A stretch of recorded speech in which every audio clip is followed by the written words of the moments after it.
Greetings, guardsmen and yeomen. Today we're taking a break of the trenches again to go back into the deserts of the Mojave to see the other end of the spectrum when it comes to the forces of Fallout New Vegas, that being the soldiers of Caesar's Legion. I think the best way to start this deep dive into the Fallout universe is to play out my own personal biases against Caesar's Legion. If you've seen my NCR video, you already know, I'm an NCR guy. I think they're my favorite faction. I always tend to help them whenever I do a playthrough of New Vegas. And this is the same for good factions as a whole. I always tend to gravitate more towards the republics trying to do good, rather than the authoritarian governments. And this by no means makes Caesar's Legion a bad faction or bad characters. They're awesome characters, and I think they're great villains for Fallout New Vegas. But yes, in my own opinion, you may disagree, they are the villains. The Caesar's Legion are an authoritarian state that runs a slave army that believes that the wasteland needs to be governed by fear and strength, under the guiding light of one man, that man being Caesar himself, or as the legionaries state, Ceasar. Born in 2226 as Edward Sallow, he was a citizen of the New California Republic, and following the death of his father at the hands of raiders in 2228, his mother thought the protection of the followers of the apocalypse. While she worked for the followers, cooking and cleaning in their library, young Edward learned how to read and started taking the courses provided by the organization. Taught to bring the torch of knowledge to the wastes, Sallow was a student of uneven quality. He said to have great intelligence and a love for learning, though this intelligence was only applied to the subjects he had interest in. All others regarded little attention. He also was not the most well-liked among the followers, known for his vile temper and narcissistic attitudes, believing he was better than everybody else around him, and destined for great deeds. He also believed that the NCR and the followers of the apocalypse were too soft, too empathetic for the wastelands, and it needs an iron fist rather than a helping hand. Despite all this, he became an apt linguist and anthropologist. The followers would end up sending him, along with Joshua Graham, a Mormon missionary, and reportedly Bill Calhoun, another member of the followers, off to the Grand Canyon to go study the ancient tribes operating in the area. It also had, for the followers, probably the added benefit of keeping Edward Sallow far away from everybody else for as long as possible. It'd be on this trip that young Sallow would end up discovering a stockpile of ancient Roman history books, most notably the History of the Decline and Fall of the Roman Empire by Edward Gibbon, and the Commentarii di Bello Gallico, Caesar's own personal accounts of his war in Gaul. He would go on to study these books religiously over the next several weeks, including other texts on military doctrine and culture. This did nothing but provide him ideas until they entered the Grand Canyon, where a mistranslation by Joshua Graham led them to become hostages of the Blackfoot tribe. During this captivity, Sallow quickly realized how weak and insignificant the Blackfoot were. At war with 7 other tribes, he quickly surmised that their defeat was imminent. And more concerningly to Sallow, he realized, should the Blackfoot be defeated, they would more than likely be killed. Not wanting this outcome to pass, Sallow leaned back on his training from the followers, and began to train the local tribesmen in firearms, explosives. He also began to implement the Roman tactics that he learned from his books. This type of warfare was unknown to the tribals of the Grand Canyon. In Sallow's own words, they played at war, while he conducted total war. The first tribes that he encountered, he killed nearly to a man and enslaved the rest, forcing others to bend the knee or suffer the same fate. Soon the entirety of the Grand Canyon was under his control, much to the horror of Bill Calhoun, the other follower of the apocalypse that he was with. While Joshua Graham joined him in this legion, Bill was sent to be a messenger to the more civilized nations across the wasteland that the legion had arrived, and that the NCR should not meddle. He believed it was the various tribal cultures and nation-states that caused the problems of the wasteland, and that all must be united under his authority, his strength, his legion. And he would go on to use this total war doctrine to conquer over 86 tribes, completely annihilating their cultures and convening them into the slave army that was the Legion. Territory as far as Colorado, up into Utah, Wyoming, and even into Nevada, being into conflict with the NCR. Though it would be this war with the NCR that would go on to shatter his legion. Caesar was completely used to everybody just simply rolling over and giving whatever he wanted. Cities would immediately capitulate among seeing his bull standard, and tribes would eagerly join him or be annihilated. But he was no longer facing tribals. He was facing a professionalized military force that wanted to do nothing but defend their homes and their territory. They would not surrender, and they would go down fighting. as was seen in the first Battle of Hoover Dam when the destruction of Boulder City. This was the first major black eye suffered by Ceasar, and it made him incredibly paranoid.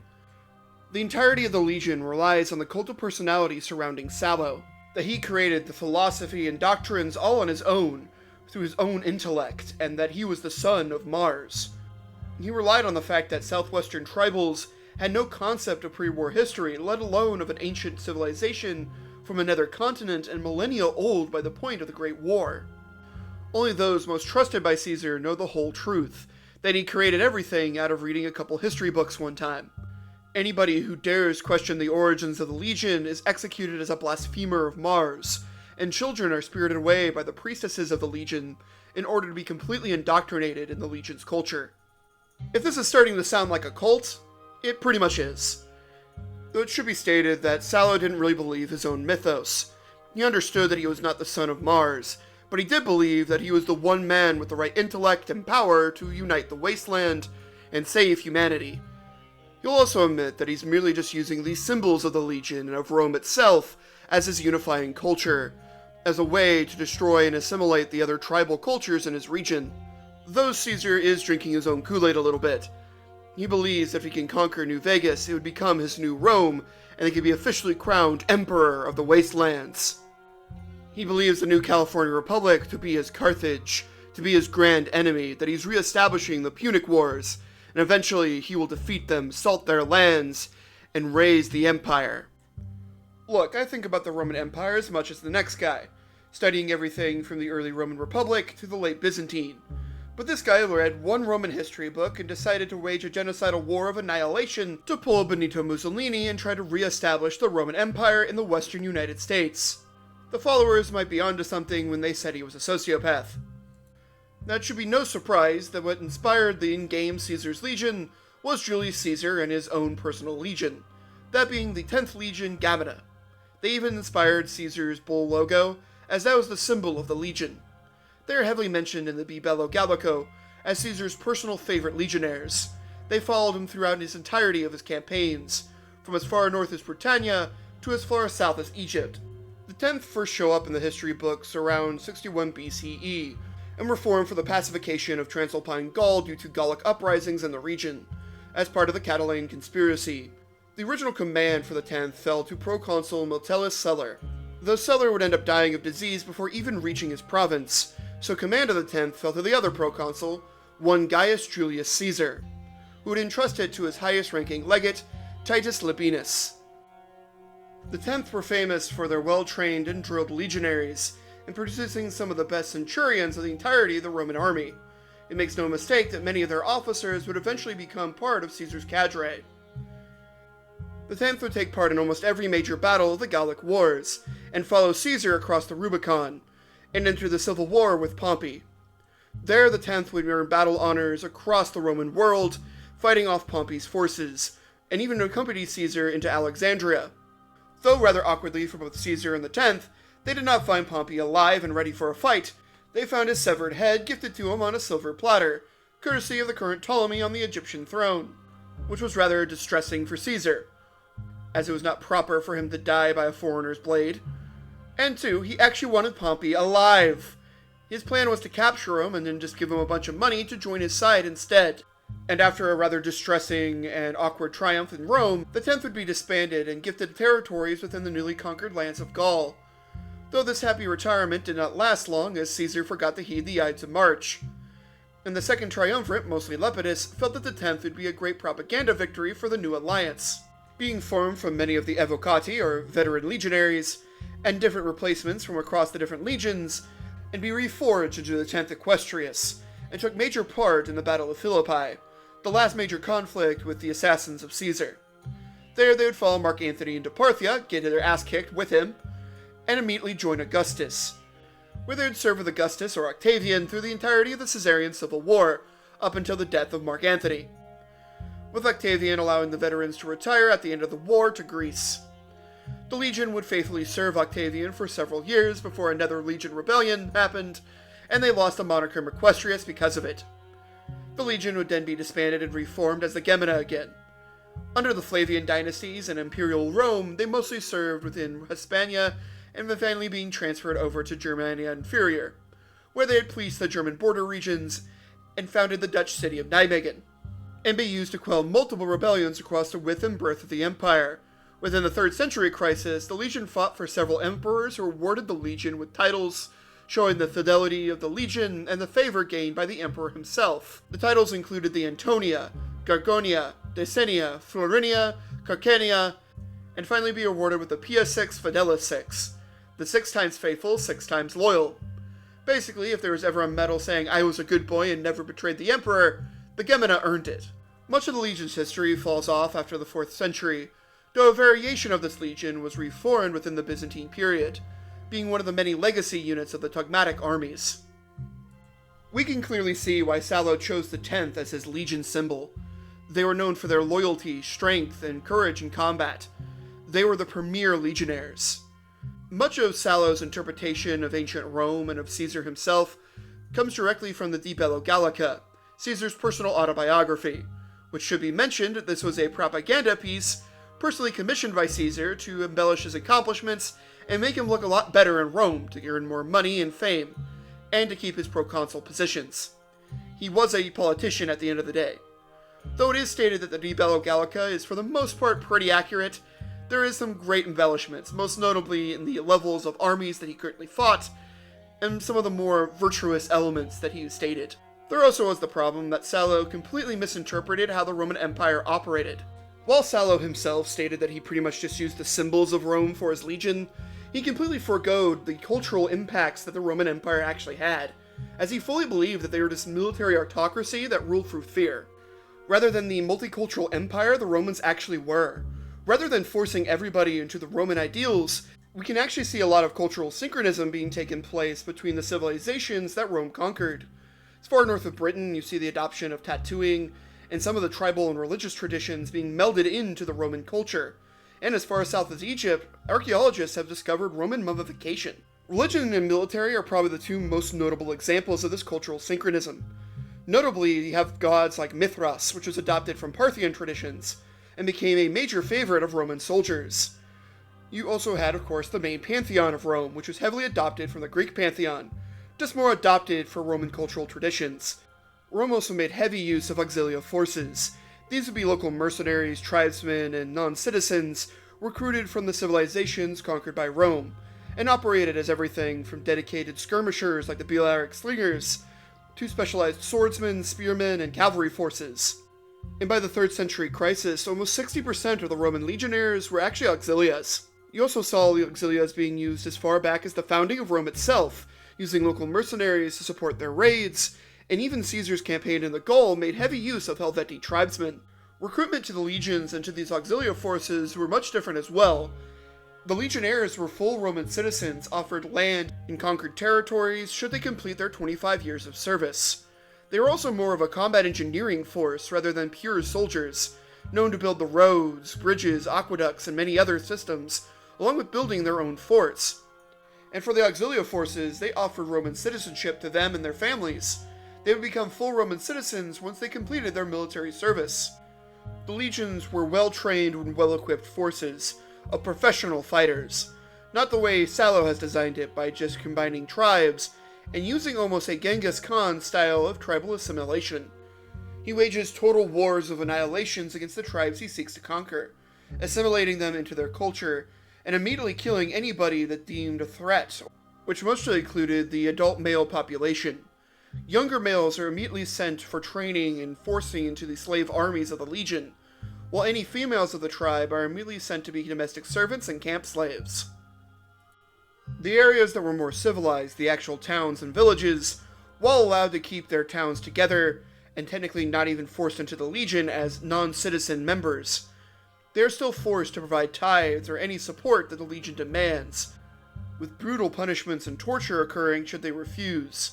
The legion possesses almost no civil institutions or permanent infrastructure. They rely entirely on the tribute extracted from those living in their territory to continue their expansion. What little organization and government entities the legion has only exist to support the military. They have an Office of Intelligence, the Fumentari, that operate also as an internal security service, rooting out any traitors. They also appear to have some sort of Office of Currency or Economics, as they do have their own coinage, this being legion denarii. They also have an organized religious structure, most notably with their priestesses, teaching the will of the cult of Mars, and of course, Ceasar is the head of the cult, being the son of Mars. His will is the Lord's will. And it's through the cult that you see this culture of hierarchy and usefulness to the Legion, with men only operating in combat roles and women in domestic roles, which has led to a large amount of sexism. Probably the most mentioned is that of the Office of Slavery. Slavery was a major part of Caesar's Legion. The office appears to be one of the few organizations that keeps full written records, with bills of sale and communications between those who are selling others into slavery. They also pay double for pregnant women, as the child can count as an additional slave should they be born in the Legion. Major issues can be seen with the organizational structures and culture of the Legion. They entirely revolved around the ideals of one man, and his cult of personality. They also relied on the belief that they were invincible, one that was reinforced with the conquering of the 86 tribes and their rapid expansion, though it would face its major tests in the Mojave with the NCR, as this was the first time they faced an organized resistance. And this invincible belief would be shattered at the First Battle of Hoover Dam, the first major defeat of the Legion. This was the first time the Legion had ever been forced to retreat from a battle. It made Caesar incredibly paranoid and felt that usurpers were going to be coming for his position, which made him even more erratic, beginning to lay siege to Hoover Dam from the fort.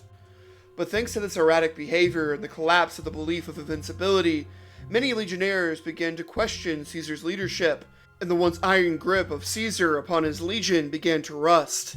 You begin to see rules being bent within the legions, as they were no longer as afraid of Caesar. There was even some cases where legionnaires would even defect to the other side, notably even those at high rank of centurion, willingly letting themselves be captured rather than taking their own lives, which was standard practice.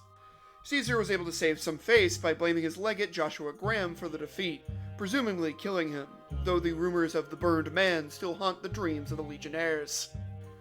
Caesar also kept one other secret. He was a very sick man.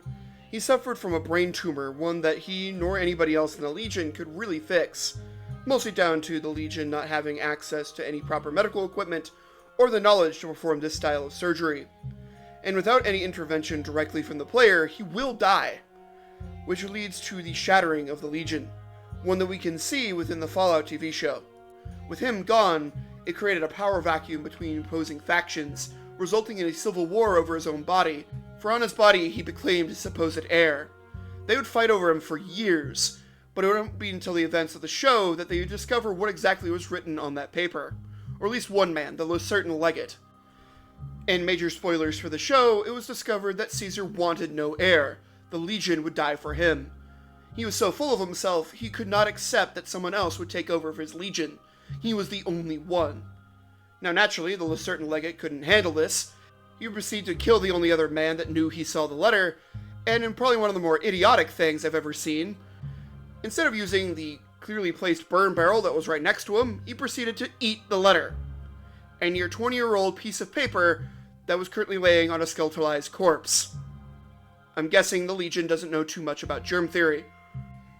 He would then proclaim himself Caesar, and that he would lead the Legion to a rebirth, to conquer New Vegas, and to establish a palace. A Caesar's palace. Probably one of my favorite jokes of the entirety of Season 2. Mostly for the fact that I went to Vegas just after watching this, and we ended up staying at the Flamingo right across the street from the Caesar's Palace. Now that we have the history of the Legion within New Vegas, and their connections to the Railroad 10th Gemina, let's get into their organization and some of their rankings, as it actually is quite interesting. While they seem to be very heavily based on the late Republic to early Imperial period, their ranking structure is actually more based on the early Republic. This being a pre-Marian Reform style of military ranks, based more on veterancy and battlefield experience, and more heavily reliant on social hierarchy and financial wealth, rather than the more standardized legionnaires they would see after the Gaius Marius' reforms. It was even based off of one of Rome's early enemies, the Etruscans, and was rarely referred to as the Camillan reforms. The first rank that we would see with this Roman legionnaire would be the Velites. Velites were your poorest and youngest soldiers of the Legion. They could not afford the equipment, but did carry small wooden shields called parma for their protection. They operated mostly as light infantry and skirmishers, throwing javelins at the enemy and running to the back lines once battle fully commenced. Though they were seen to be used taking down more larger mounted enemies, particularly war elephants and chariots, as they were highly mobile and able to outrun and outpace these larger war machines. They shared this rank with that of the Rurii. Think the Rurii as more of a civilian militia, there to be a ready reserve should it ever be needed for the legions, and operated mostly in the back lines, replacing and filling any gaps. When it comes to Caesar's legion, there's not a direct one-to-one comparison to the Velites / Rurii. The only one that's really close is that of the legionary explorers, that operate as scouts but also as skirmishers. They even start firing at the player with javelins and other throw weapons when they ever are engaged. They also carry lighter armor and seem to be the youngest of the legionnaires. But they also appear to be used as dedicated scouts and messengers, so it seems to be more of a mixture of Velites and Exploratores, the Roman legion's more experienced scouts. One rank where we do have all into one is that of the Hastati.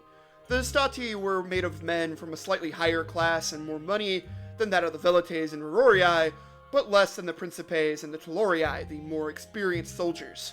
These would be your younger soldiers, and they were typically in their early 20s. They also looked like more your traditional legionnaires, with the type of money to afford better protection, notably breastplates, helmets, and the like. Some of them were even wearing chainmail. They operated in a manipular system of around 120 men. This was able to get around the phalanxes, typical of the time. They were armed with two pila and a short stabbing sword known as a gladius.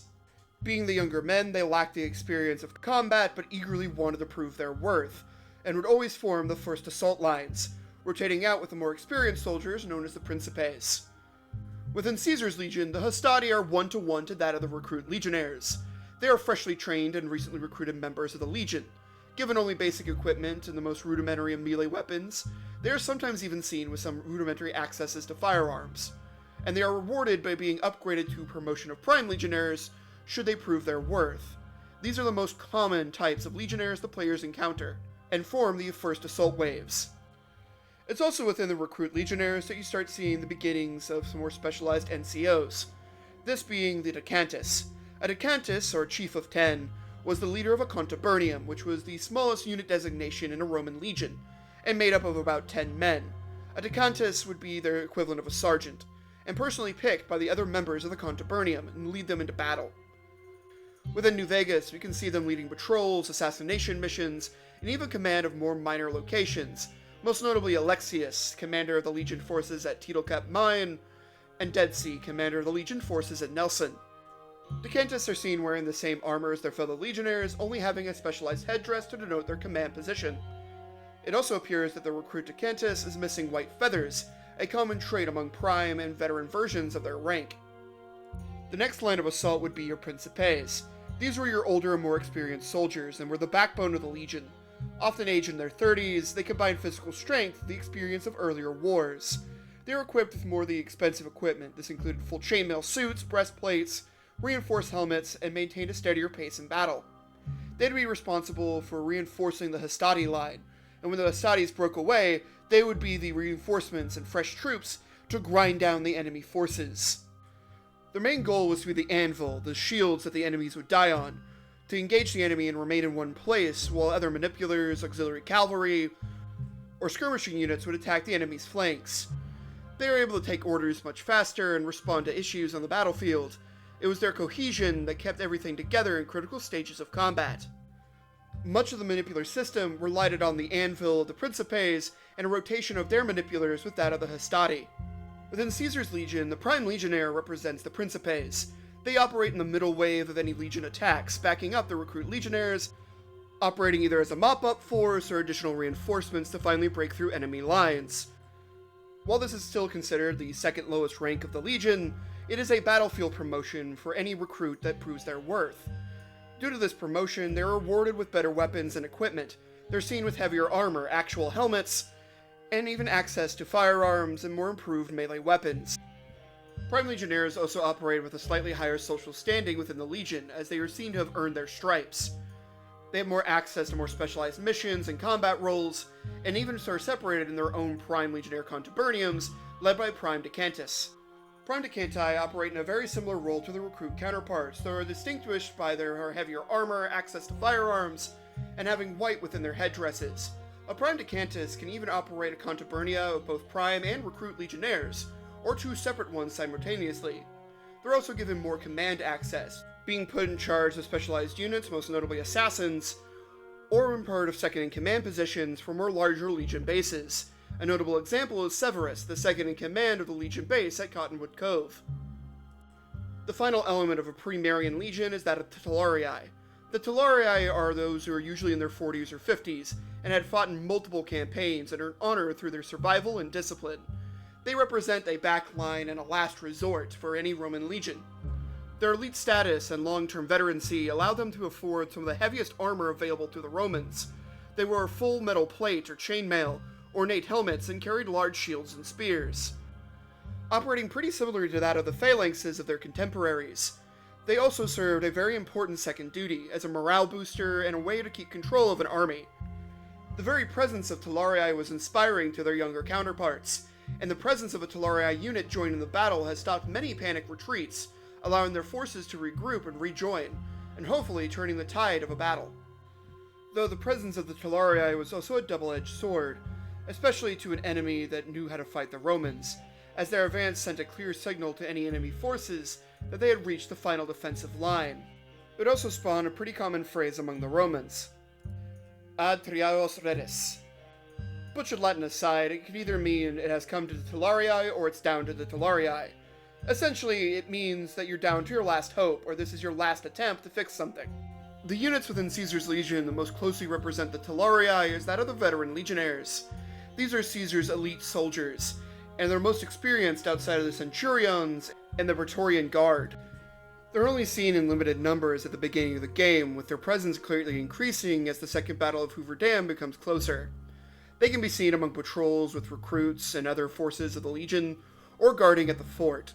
And in combat, they're seen as the third wave troopers. After the primes and recruits try to wear down the enemy, the veterans show up. They also are the ones that have the most access to firearms, seen with rifles, marksman carbines, anti-material rifles, alongside standard melee weapons of the Legion. They also have some of the most advanced armor and equipment, with a silver helmet with a red stripe to denote their veterancy. They also have the Prime Decanus. The Prime Decani are the elite of the elite when it comes to the sergeants of the Contubernia, and can be seen controlling multiple different Contubernias of both primes, recruits, and veterans. They also operate as full command forces or second-in-command at major Legion outposts, and are denoted by their Decani headdresses only being white and red. The last of the major military ranks that we will talk about is that of the Centurions or the Centurions. They are the principal professional officer in the armies of ancient Rome and its empire. They are seen from the early Republic period all the way into the late Byzantine era. Surprisingly, most Centurions were actually plebeians, and served as one of the highest ranks a standard member of the plebs could reach in the army. Each Centurion would be in charge of his own Centura, roughly 100 soldiers, hence the name Centurion. Within a standard legion of roughly 6,000 soldiers, it'd be divided up into 10 cohorts, each containing 6 Centura, meaning in a standard legion you have roughly 60 Centurions, in charge of a wide variety of responsibilities, depending on their position within a cohort, as they are mostly a blend of non-commissioned and commissioned officers. Though the actual rank of Centurion had very little difference, the only one really standing out would be the Primus Pilus, the commander of the first cohort, who would join the tribunes and more commissioned officers in war meetings. Within New Vegas, the Centurions of Caesar's Legion have far more ranging powers than their ancient counterparts. Unlike a typical Centurion of ancient times, they are the main commanders of Legion forces. They control Centuras of 80 men, rather than the traditional 100, and a group of 8 Centurions would form a cohort of 480. This is the largest military unit of the Legion. They are rarely seen within the Mojave, mostly operating as base commanders. The main example of this is Aurelius of Phoenix, who is the main commander at Cottonwood Cove. And if you decide to nuke the Legion at the end of the Loathsome Road DLC, you'll run into Gaius Magnus, who is the Centurion in charge of the garrison at Drywells. You also have some specialized Centurions that are seen controlling assassination parties and other raids across the Mojave. A prime example of this is Silas, the captured legionnaire within Camp McCarran, though they are also seen in Legion assassination squads coming after the player. You also have your specialized positions within the legions. These include your legionary assassins, which are specialized trainees sent after Caesar's most hated enemies. This also includes the Fumentari, the eyes and ears of Caesar, The Frumentarii operate as the spy force for the Legion. The Frumentarii are probably one of the more weirder organizations of ancient Rome, as they seem to be more of a jack-of-all-trades kind of organization, given any kind of job under the sun that the Emperor needs. The original role of the Frumentarii was that of grain collectors. They maintained the all-important grain shipments to Roman cities and legionnaires. We can see them even conducting infrastructure projects, like building canals, to allow for the better shipment of grain. But they'd also talk to farmers, merchants, and the like, to better facilitate this infrastructure. There are also messengers, delivering messages directly from the Emperor himself to his legions, and there are depictions of Frumentarii intelligence agents riding atop the messenger carts as they traveled the Empire. They become more organized under Octavian, becoming official spies for the Emperor themselves, delivering messages and reports back to local governors and to the Emperor. Later Flavian dynasty emperors would even use them to spy on the general public, to get the overall feeling about how they were perceived by their people.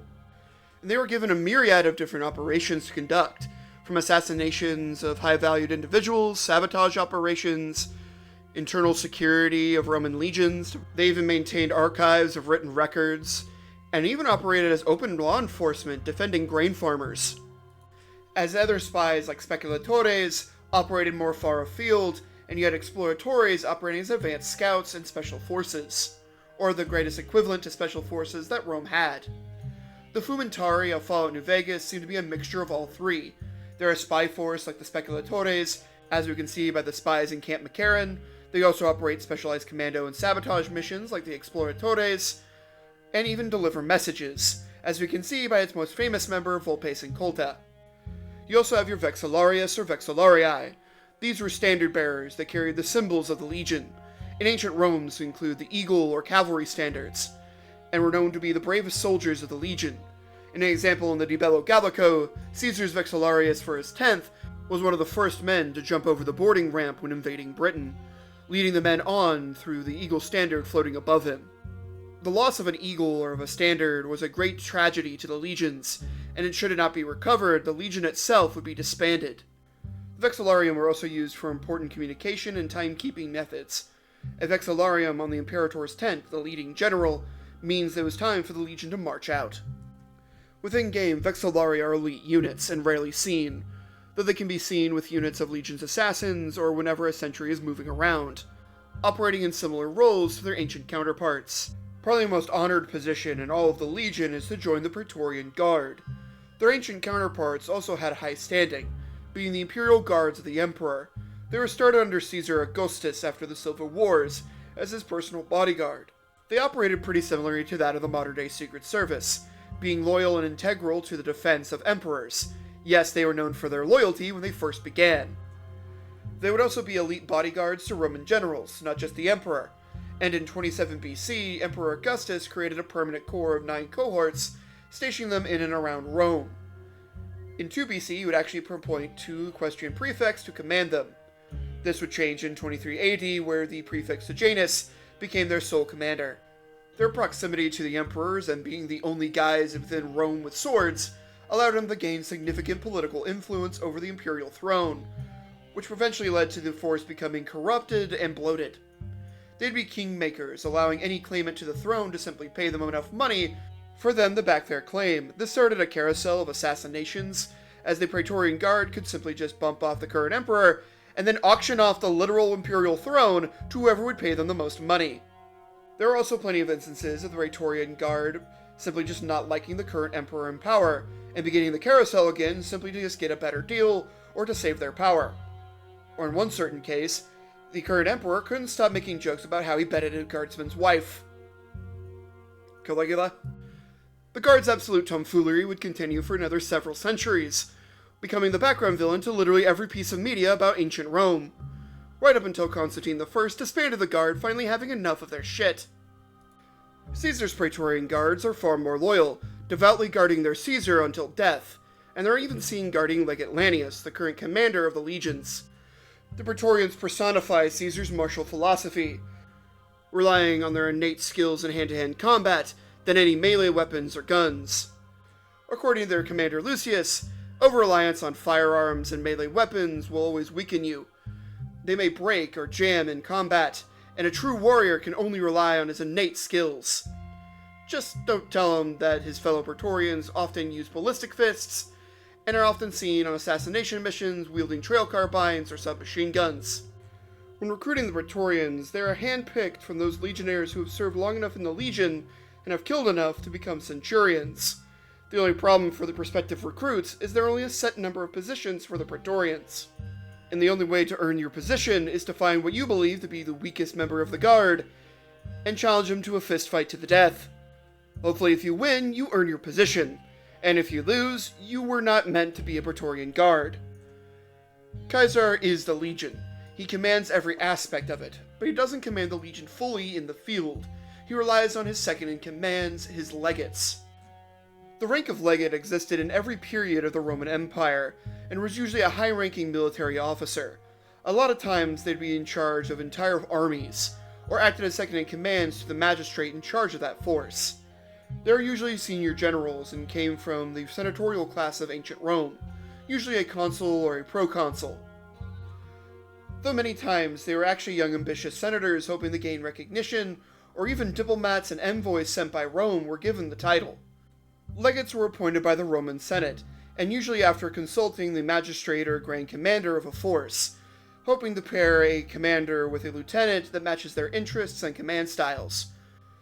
By the late Roman Republic, this evolved into two major career paths: a legatus pro protectore, which had the powers of a governorship, and was usually an ex-consul given command of a province, and a legate legionis. This was a strictly military rank and given to an ex-praetor to command one of Rome's legions after their time of praetor is up.